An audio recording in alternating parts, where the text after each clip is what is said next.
Hello, my name is Sandra Gardner, and I am the Senior Biostatistician at the Ontario HIV Treatment Network.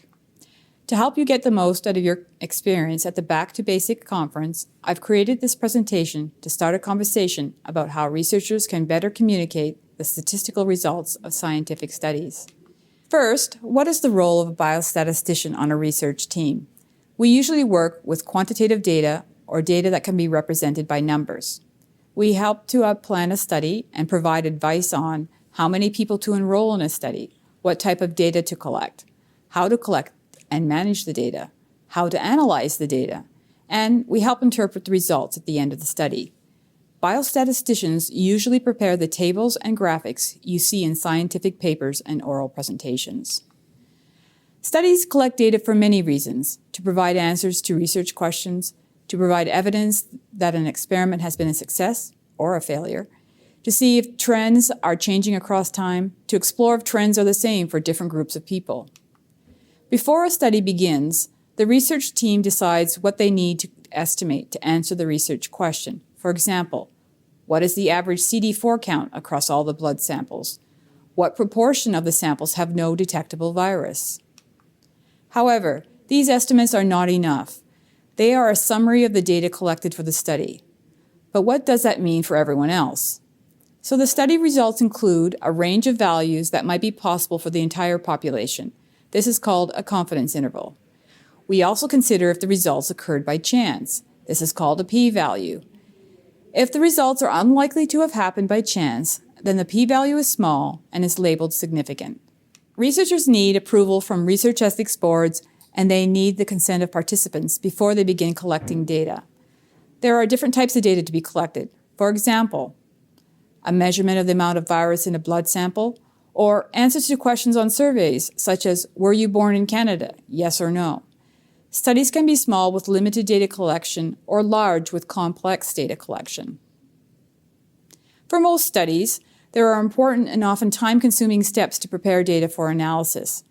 Data is entered into specialized software.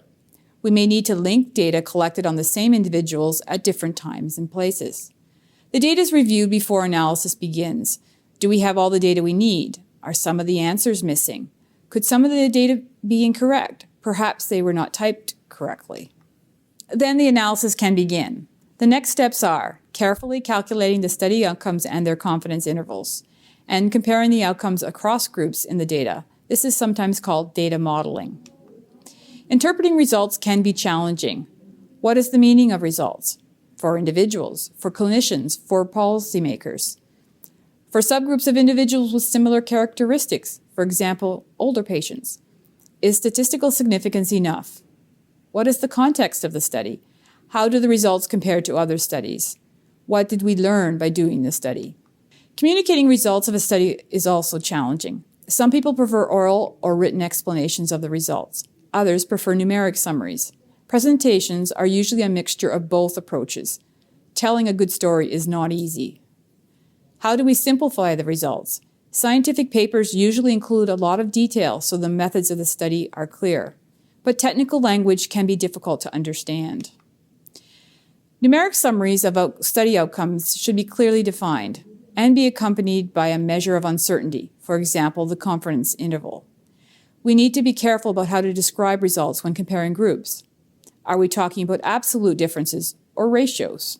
Graphs or other illustrations can be very helpful when presenting complex results or trends, but they can be difficult to see or understand if not well designed, and you need to be careful because graphical presentations can make the results appear to be more dramatic than they really are.